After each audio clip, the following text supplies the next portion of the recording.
ఇప్పుడు random blood sugar, semen analysis, diagnostic tests పై 50% discount, ఉచిత IUI మరియు IVF కన్సల్టేషన్, ఉచిత అల్ట్రాసౌండ్ స్కానింగ్ అందిస్తున్నారు. 49 అంటే సంతానం, 49 అంటే సంతోషం. ఇక్కడ నర్సాపురం పార్లమెంటు, ఇక్కడ ఉన్నటువంటి 7 స్థానాల్లో తెలుగుదేశం జనసేన పార్టీ హవా అయితే ఎక్కువగా కనపడుతుంది. ఇక్కడ కేవలం ఒకే ఒక వైసీపీ తణుకు అయితే చూపిస్తుంది, ఒకటి ఆచంట నియోజకవర్గంలో టైట్ ఫైట్ అయితే చూపిస్తున్నారు. ఇక్కడ నర్సాపురం పార్లమెంట్లో ఎందుకనండి వైసీపీ పార్టీకి వ్యతిరేకత అంటే? బేసిక్గా ఇక్కడ నరసాపురం ఎంపీ ఎవరు? రఘురామకృష్ణరాజు.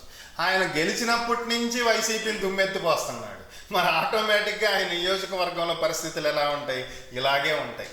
ఇక ఈ తణుకు ఒక్కటి కూడా ఎందుకు అనుకూలంగా వైసీపీకి వచ్చే ఛాన్స్ ఉంది అంటే, ఈ తణుకులో ఆల్రెడీ జనసేన అభ్యర్థిని ఫైనల్ చేసేశారు.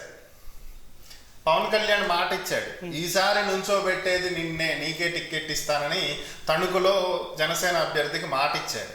సో ఇప్పుడు దాని తర్వాత అలయన్స్ గురించి వాళ్ళు డిక్లేర్ చేసింది. ఇప్పుడు కాదు టీడీపీని నుంచోబెడతాము, నువ్వు తప్పుకో అంటే లాస్ట్ టైం కూడా అతను త్యాగం చేశాడు. బట్ అది వర్కౌట్ కాదు ఈసారి.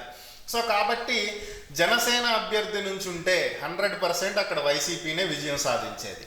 టీడీపీ అభ్యర్థి నుంచి ఉంటే పరిస్థితులు కొంచెం టైట్గా నడిచే అవకాశం ఉంది. లేదు, టీడీపీ అభ్యర్థిని నుంచోబెట్టిన, ఇప్పుడు అలయన్స్లో ఉన్నారు కాబట్టి జనసేన వాళ్లే టీడీపీ అతను ఓడిపోవటానికి వెనక నుంచి కృషి చేస్తారు. ఫలితంగా వైసీపీ గెలుస్తుంది ఇక్కడ. అందుకే ఈ ఒక్కటి మాత్రం వైసీపీ కనిపిస్తుంది, ఒకటి టఫ్ కనిపిస్తుంది, మిగతా అన్ని టీడీపీ కనిపిస్తుంది. ఈ టీడీపీ కనిపించడానికి కారణం రఘురామకృష్ణరాజు.